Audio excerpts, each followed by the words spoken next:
Hello friends, the article which we are analyzing today is published on Hindu July 5th. The title of the article is Why has Indian Railway opened door for private players? It is written by G. Anantha Krishnan.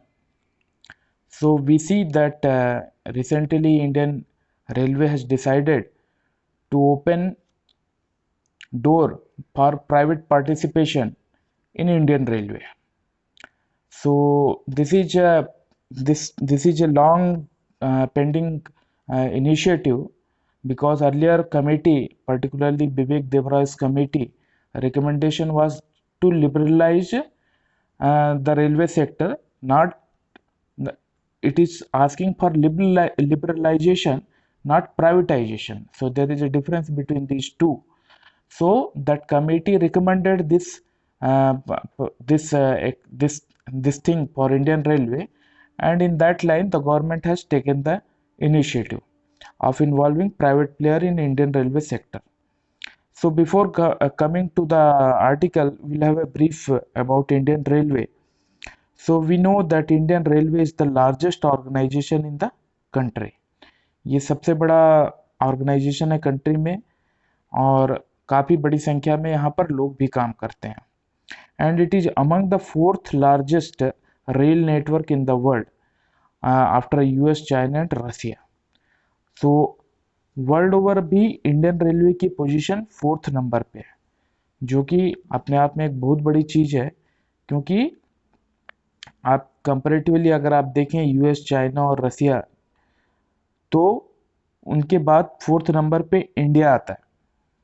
और total India में जो root kilometre हैं, it is around more than 68,000 kilometre. तो it's a big network, जहाँ पर कि आप देखते हो कि पैसेंजर ट्रेन, फ्रेट ट्रेन, बहुत सारी एक्टिविटी है. और इसके अलावा इंडियन रेलवे के अपने सोशल ऑब्लिगेशन भी हैं, जैसे कि इंडियन रेलवे द्वारा स्कूल भी चलाया जाता है, हॉस्पिटल भी चलाया जाता है, और कई ऐसे सेक्टर हैं जो कि प्रॉफिटेबल नहीं है, बट उनका एक सोशल रीजन की वजह से उसको रेलवे कनेक्टिविटी देता है. और हम देखते हैं कि किस तरीके से जो पैसेंजर चार्ज होता है उसको क्रॉस सब्सिडाइज किया जाता है फ्रेट के चार्ज से. So in Indian each ticket some 48% each borne by the Indian railway cost of the ticket. So इस तरीके से इंडियन रेलवे की अपना एक सोशल ऑब्लिगेशन भी है, जिसकी वजह से इंडियन रेलवे क्रॉस सब्सिडी के थ्रू पैसेंजर्स को के टिकट के फेयर को कम रखती है, उन्हें सब्सिडाइज करती है. लेकिन जिस हिसाब से इंडिया की इकोनॉमी ग्रो हो रही है, लोगों की रिक्वायरमेंट बढ़ रही है, लोगों की एक्सपेक्टेशन बढ़ रही है, तो उससे काफ़ी जो एक डिमांड सप्लाई गैप आ रहा है, और वो जो कैपेसिटी है इंडियन रेलवे को उस डिमांड को मीट करने के लिए, वो कैपेसिटी केवल पब्लिक रिसोर्स से मीट नहीं हो सकती है. उसके लिए हमें प्राइवेट पार्टिसिपेशन भी चाहिए. तो since huge demand supply gap, railway board says that 5 crore intending passenger could not be accommodated during 2019-20. Railway board का कहना है कि 5 करोड़ पैसेंजर को लोग ट्रेन में एकोमोडेट नहीं कर पाए, पर्टिकुलर दिस ईयर 2019 एंड 20, क्योंकि उस हिसाब से supply available, Indian railway supply available नहीं करवा पाई. और ये पीक सीजन में तो काफ़ी बढ़ जाता है, जैसे समर या फिर फेस्टिवल सीजन में. जैसे उस समय हम देखते हैं कि डिमांड और सप्लाई के बीच में गैप करीब 13.3% हो जाता है. तो ये एक हम देख रहे हैं कि इंडियन रेलवे जो डिमांड आ रही है पर्टिकुलरली पैसेंजर एरिया में, उसको वो मीट नहीं कर पा रही है. और इसके लिए अगर इसको मीट नहीं कर पाती है, तो ये जो पूरा ट्रैफिक है ये रोड में डाइवर्ट हो जाता है. तो उसकी वजह से इंडियन रेलवे को लॉस है. और उसका जो शेयर होगा वो कंटिन्यूसली स्टेडीली डिक्लाइन होगा। इस तरीके से हम देखते हैं कि ओवरऑल अगर आप इस कैपेसिटी को इम्प्रूव नहीं करते हो तो इंडिया की जो इकोनॉमिक ग्रोथ है, as per some study, it will be affected by 4-5% of GDP. That is a huge amount. So Indian railway की कैपेसिटी जो एस्पिरेशनल क्लास है, एस्पिरेशनल इंडिया है, उसके हिसाब से बढ़ानी पड़ेगी। क्योंकि we'll go to the next approach. Here we'll see that because of this requirement, Indian railway has taken a new approach. क्योंकि जो पैसेंजर हैं, हाई एंड पैसेंजर हैं, दे आर विलिंग टू पे मोर, बिकॉज हम देखते हैं कि लोग तत्काल टिकट भी लेते हैं, फिर उसके बाद डायनेमिक प्राइसिंग भी इंट्रोड्यूस की गई है। Even still people are paying more for availing the services.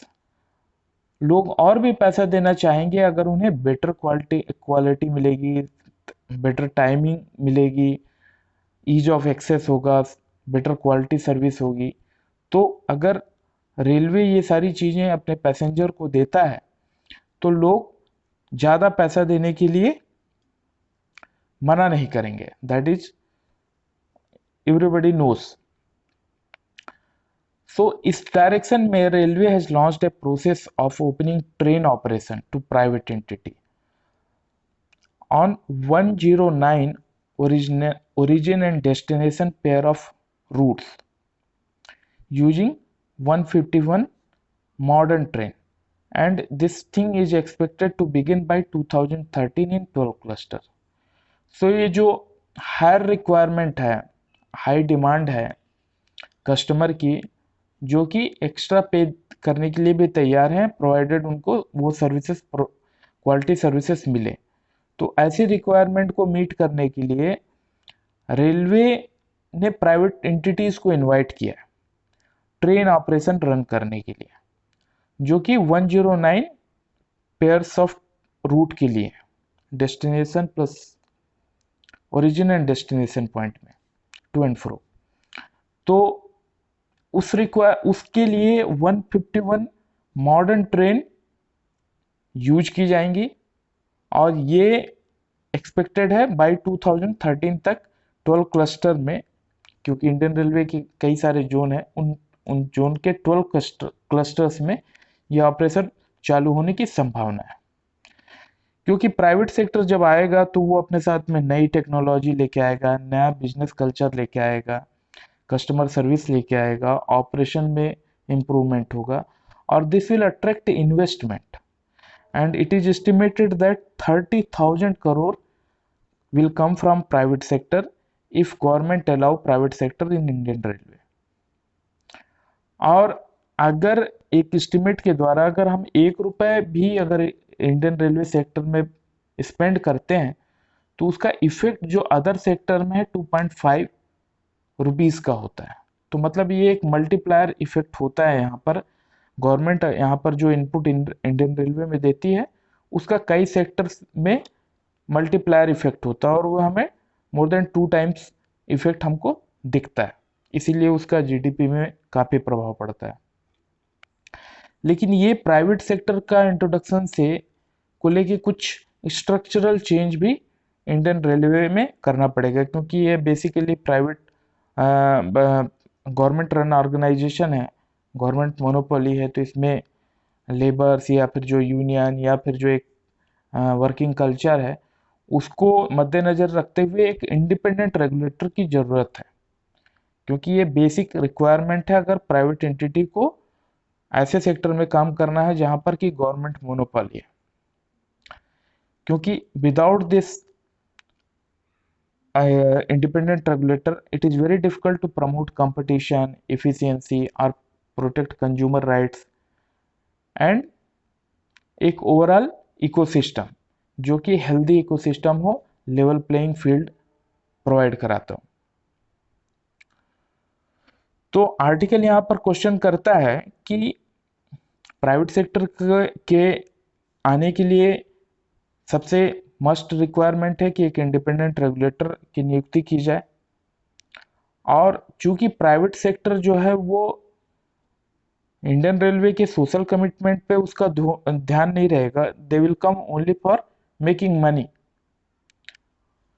सो उसको कैसे बैलेंस किया जा सकता है और उसके हिसाब से रेलवे उस प्राइवेट एंटिटी से कितना चार्ज करेगा, क्योंकि रेलवे ने जो इंफ्रास्ट्रक्चर बनाया है जिसके ऊपर में प्राइवेट सेक्टर अपनी ट्रेनें ऑपरेट करेंगे, उस इंफ्रास्ट्रक्चर जो फिक्स असेट्स हैं उसको, चूंकि ये पब्लिक मनी से बनाए गए हुए हैं, तो इस प्राइवेट एंटिटी को उसका चार्ज देना पड़ेगा। तो उसका चार्ज देने के लिए किस लॉजिक से या किस मॉडल से गवर्नमेंट इस असेट्स को मोनेटाइज करेगी, so that they can charge accordingly to the private player for using this assets which has been made through public money।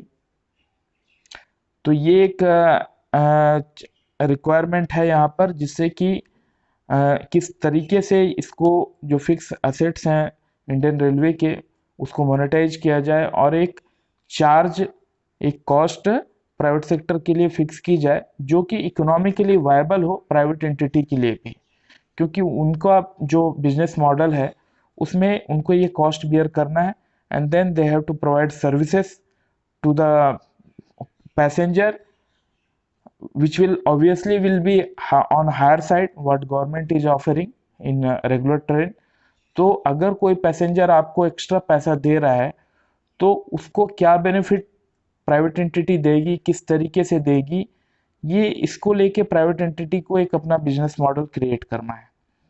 तो इस आर्टिकल से हमें दो तीन चीज़ें क्लियर होती हैं कि अगर इंडियन रेलवे को इंडियन पैसेंजर की एस्पिरेशन को पूरा करना है तो प्राइवेट सेक्टर को इंडियन रेलवे में इंट्रोड्यूस करना पड़ेगा, क्योंकि ये मेक इन इंडिया के भी जो हमारा गोल है उसके कंफर्म करता है। और जब प्राइवेट कैपिटल का इन्वेस्टमेंट होगा तो उसका जीडीपी में या उसकी रेलवे की ग्रोथ के लिए भी उसका एक मल्टीप्लायर इफेक्ट होगा।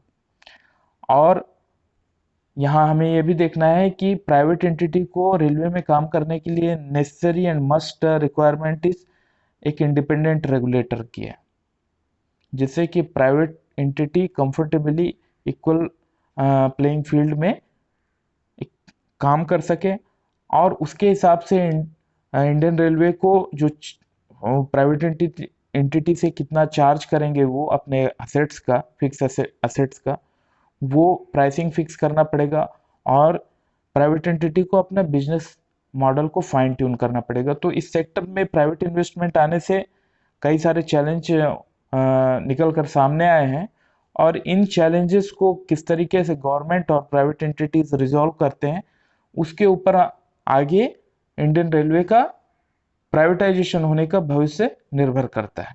So this conclude first analysis of my article.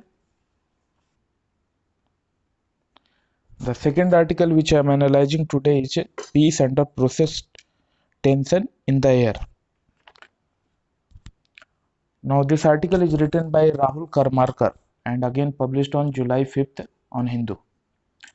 So this is about जो अभी recent Nagaland governor RN Ravi ने जो नागालैंड के चीफ मिनिस्टर को एक लेटर लिखा है उसको लेके जो रिएक्शन आ रहे हैं नागालैंड के जो मिलिटेंट ऑर्गेनाइजेशन है उनके तरफ से, उसके बारे में इस आर्टिकल में डिस्कस किया गया है।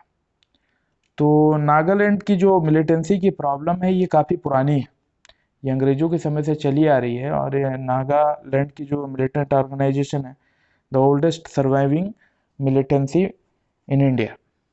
तो इसको, इस आर्टिकल को अप्रिशिएट करने के लिए हमें सबसे पहले जो नागालैंड की जो मिलिटेंसी की और जो उनकी नेशनलिज्म की जो एक फीलिंग है उसको समझने के लिए हमें इसके बैकग्राउंड को समझना बहुत ज़रूरी है, क्योंकि जो ये सारी जो चीज़ें हो रही हैं अभी ये कहीं ना कहीं पास्ट से लिंक है। तो without understanding past we can not understand present situation and we cannot decide our future course of action also. So what is past, what is background of Naga militancy? तो Naga militancy जो एक north eastern region है, वहाँ पर काफ़ी tribal communities हैं और उनके बीच में फाइट भी होती थी। मतलब अगर आप उसके पास्ट को देखें, और इनकी एक अपनी कम्युनिटी रहती है और मोस्टली इनके बीच में फ्रैट्रिसाइडल इनमिटी एक रहती थी, क्योंकि एक जो सोसाइटी एक ट्राइबल कल्चर में डिवाइडेड सोसाइटी थी। और उसी संदर्भ में अगर वर्ल्ड वॉर फर्स्ट के समय हम देखें तो जो ब्रिटिश थे वो कई सारे नागा लोगों को, अराउंड 2000 नागा को अपने साथ ले गए थे थ्रू कॉन्स्क्रिप्शन। कॉन्स्क्रिप्शन मतलब ये होता है कि आप जब किसी मिलिट्री सर्विसेज के लिए फोर्स किए जाते हो अपनी सर्विस देने के लिए, ना कि आपका पास में चॉइस नहीं है। जैसे कि अभी इंडिया में आप सर्विसेज में अगर जाते हो, आर्म फोर्स में जाते हो, तो ये आपका वॉलंटरी चॉइस है। nobody is compelling you to join army, but when government do this conscription, you are compulsory required to serve armed forces, जैसे कि अभी इसराइल में ऐसा होता है। तो उस लॉजिक से करीब 2000 नागास को ब्रिटिश ले गए थे अपने साथ इन वर्ल्ड वॉर फर्स्ट में as a labourer and porter France में। और उस दौरान ये जो नागा यहाँ से गए थे इंडिया से, जब भारत से वो लोग बाहर निकल के गए तो उनमें एक तरीके से सेंस ऑफ यूनिटी और एक सेंस ऑफ नेशनहुड डेवलप हुआ, क्योंकि they started comparing other country, other community also, and in that respect they think of Naga as a unit, Naga as a community। और ये एक उनमें सेंस ऑफ यूनिटी, एक sense of community और एक sense of nationalism particularly with Naga people को लेके एक डेवलप हुआ, जो कि उनके भारत छोड़ने के बाद वर्ल्ड वॉर फर्स्ट में फ्रांस में जाने पर उन्होंने ऐसा फील किया। और जब वार खत्म हुआ तो वो अपने जगह वापस आए जहां से वो गए थे। तो उन्होंने एक नागा क्लब बनाया, दैट इज अराउंड 1918 में। और उसमें उन्होंने उस वहां पर जो नागालैंड में जो और भी जो एजुकेटेड लोग थे, उनको जो उनके जो एक्सपीरियंस थे, और पर्टिकुलरली नागा एक कल्चर या सिविलाइजेशन या एक नेशनहुड को लेके उन्होंने लोगों को यूनाइट करना चालू किया। उस संदर्भ में उन्होंने एक नागा क्लब बनाया जो रिटर्नी थे आफ्टर वर्ल्ड वॉर फर्स्ट। और जब भारत का फ्रीडम स्ट्रगल चल रहा था, उस समय जो साइमन कमीशन आया था उसको उन्होंने एक मेमोरेंडम भी सबमिट किया। तो अपनी एक अलग आइडेंटिटी को लेके कि हम एक डिस्टिंक्ट आइडेंटिटी है नागा लोगों की, और हमको सेल्फ डिटर्मिनेशन करने का अधिकार मिले। तो ये हम देखते हैं कि ऐसा चल रहा था। इसके बाद में धीरे धीरे ये नागा क्लब वीक होता गया और ओवरशैडोड होता गया, और इसकी जगह एक नागा हिल डिस्ट्रिक्ट ट्राइबल काउंसिल ने ले ली, जो कि स्टेब्लिश हुई 1945 में। और फिर ये अगेन कन्वर्ट हो गई एक पॉलिटिकल ऑर्गेनाइजेशन में, जिसको नागा नेशनल काउंसिल कहते हैं, जिसको एनएनसी। तो मतलब हम देखते हैं कि एक जो नागा क्या लोगों के एक ऑर्गेनाइजेशन था, वो उसमें भी ग्रेजुअली एक चेंज हो रहा है, और वो एक पॉलिटिकल ऑर्गेनाइजेशन के तौर पे, एक क्लब से एक पॉलिटिकल मूवमेंट के तौर पे वो और एक पीरियड ग्रो हो गया। और उसकी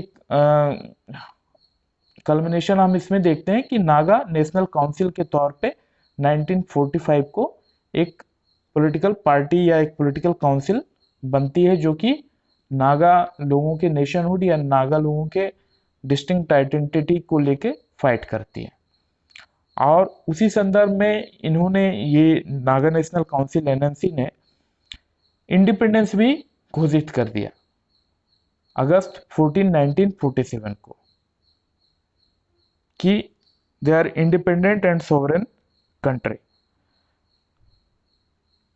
क्योंकि उनका एक लॉजिक ये था कि जो नागा लोग हैं उस एरिया में इनहेबिटेड, वो उस इंडिपेंडेंट नागालैंड कंट्री को के सपोर्ट में है, और उस वजह से उन्होंने एक इंडिपेंडेंस घोषित कर दिया 1947 को। और जब भारत में इलेक्शन हुआ 1952 को, उसका भी उन्होंने बायकॉट कर दिया और एक पैरेलल गवर्नमेंट बना ली। ठीक है, अब ये सारी चीजें नागा मूवमेंट में चल रही थी। अब हम देखते हैं कि एक 16 पॉइंट एग्रीमेंट होता है between centre and Naga reps in 1960 में, इस प्रॉब्लम को लेकर रिजॉल्व करने के लिए। वो भी पूरी प्रॉब्लम को खत्म नहीं करता, और कुछ ना कुछ एक स्टेटहुड या एक मूवमेंट चलते रहता है।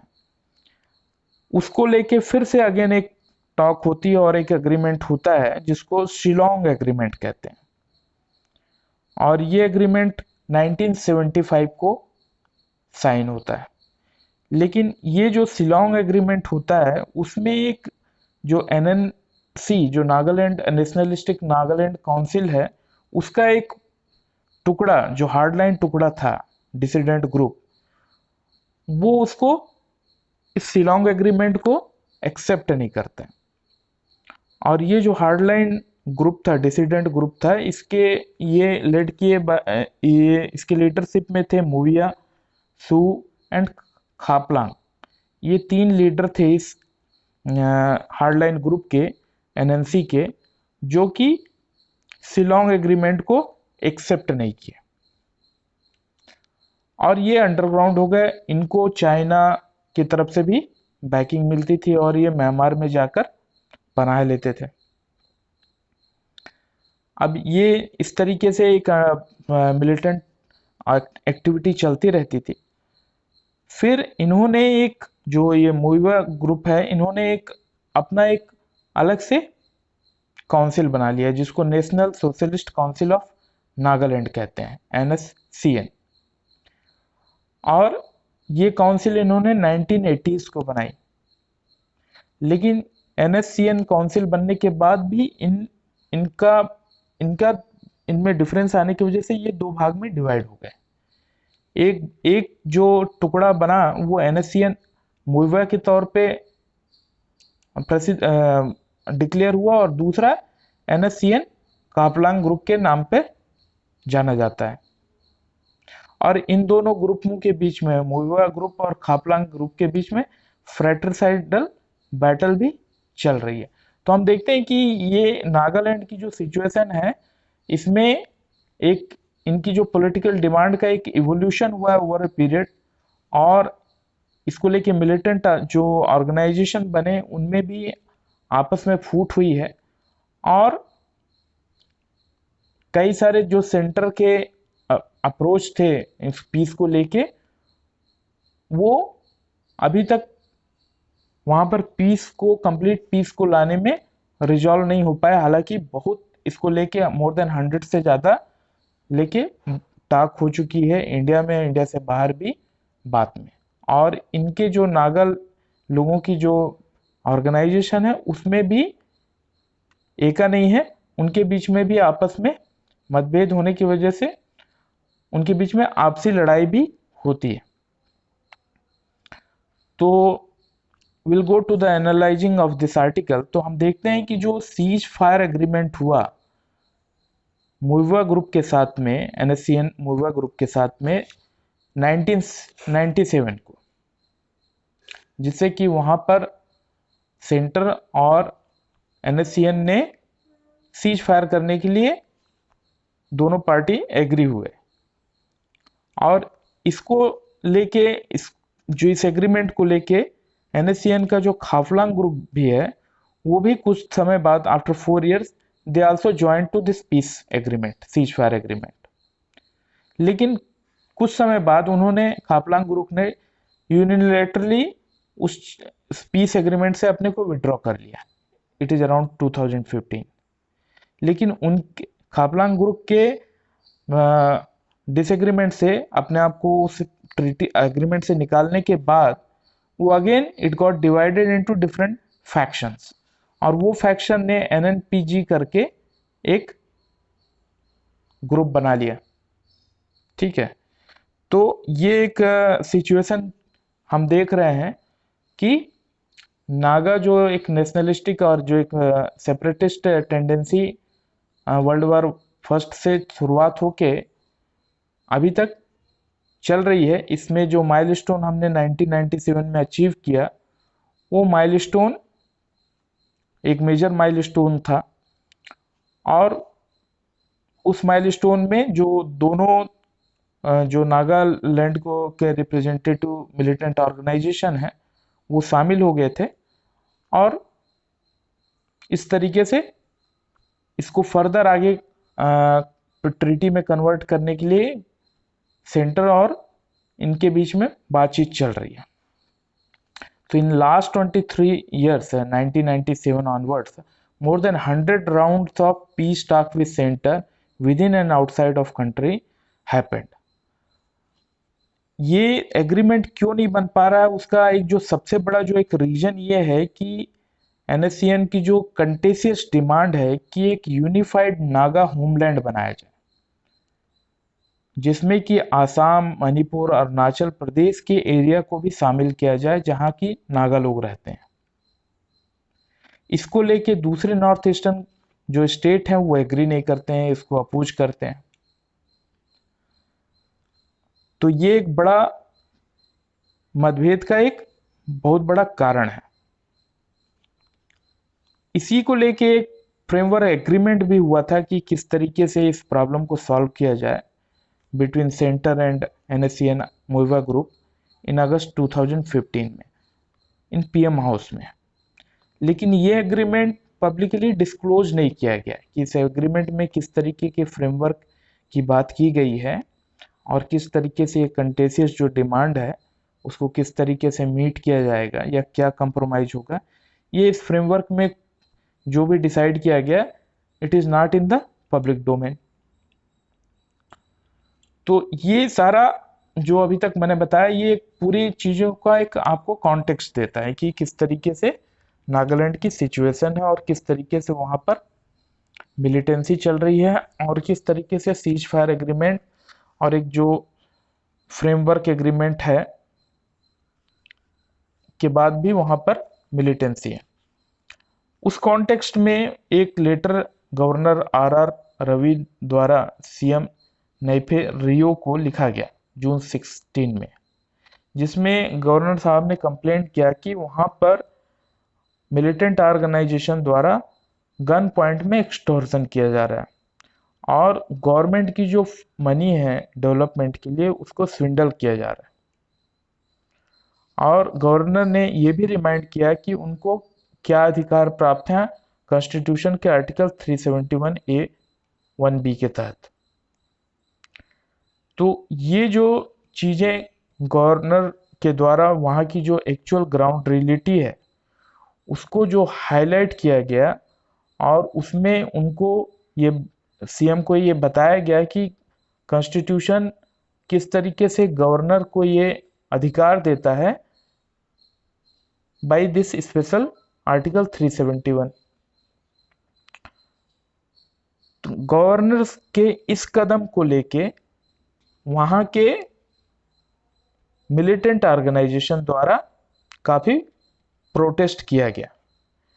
They even threatened that this peace process will be in danger। और गवर्नर को ब्लेम किया गया कि वो जो पीस प्रोसेस जो चल रहा है एनएससीएन के साथ में, जो एक सीज फायर एग्रीमेंट फिर एक जो फ्रेमवर्क एग्रीमेंट बनाया गया, उसको वो डिले करना चाहते हैं, कॉम्प्लिकेट करना चाहते हैं और वो somehow endangering that peace process. और जो मिलिटेंट ऑर्गेनाइजेशन द्वारा ये भी थ्रेटन किया गया कि अगर इस प्रॉब्लम को सॉल्व नहीं किया गया तो वो अगेन प्री 1997 डेज में चले जाएंगे। तो यहाँ पर हम देखते हैं कि जो गवर्नर के द्वारा जो वहाँ पर गन के बेसिस पे जो एक्सटॉर्शन रैकेट चल रहा है, गवर्नमेंट मनी का स्विंडल किया जा रहा है, उसको लेके जब उन्होंने ऑब्जेक्शन किया तो वहाँ पर मिलिटेंट ऑर्गेनाइजेशन किस तरीके से प्रोटेस्ट कर रहे हैं, क्योंकि उनका ये कहना है कि वो they are entitled to collect tax from people, they are give, वो उसको कंट्रीब्यूशन का नाम देते हैं, जबकि वो कंट्रीब्यूशन नहीं है बल्कि एक्सटॉर्शन है। और वो उसको जस्टिफाई करते हैं क्योंकि वो कहते हैं कि इसी कंट्रीब्यूशन या इसी एक्सटॉर्शन के वजह से वो अपने मूवमेंट को इतने सालों तक सस्टेन कर पाए। तो यहाँ पर एक हम देखते हैं कि it's a battle of resource. तो मिलिटेंट ऑर्गेनाइजेशन जो एक एक्स्ट्रा लीगल मेथड के थ्रू जो रिसोर्स कलेक्ट करते हैं, वो रिसोर्स कलेक्शन को वो छोड़ना नहीं चाहते, क्योंकि वो सोचते हैं कि इसी इसी रिसोर्स की वजह से वो अपने आप को सस्टेन कर पा रहे हैं, जबकि ये इलीगल है, एक्स्ट्रा कॉन्स्टिट्यूशनल है। और गवर्नर के इस चीज को रिमाइंड करने पर वहां पर उसका प्रोटेस्ट हो रहा है। तो ये एक वहां पर कॉम्प्लिकेटेड सिचुएशन है जिसका काफी हिस्टोरिकल बैकग्राउंड है। तो इस कॉम्प्लेक्स प्रॉब्लम को किस तरीके से सॉल्व किया जाए, ये गवर्नमेंट के लिए चैलेंज है, क्योंकि ये अभी हम करंटली जो हम चाइना के साथ में जो हम देख रहे हैं, वो एक रीजन, सेवन सिस्टर रीजन काफ़ी सेंसिटिव एरिया है इंडिया की सिक्योरिटी के हिसाब से। तो government should look after this issue and somehow resolve the problem. This conclude analysis of second article. I hope this will help you to improve your understanding. Thank you.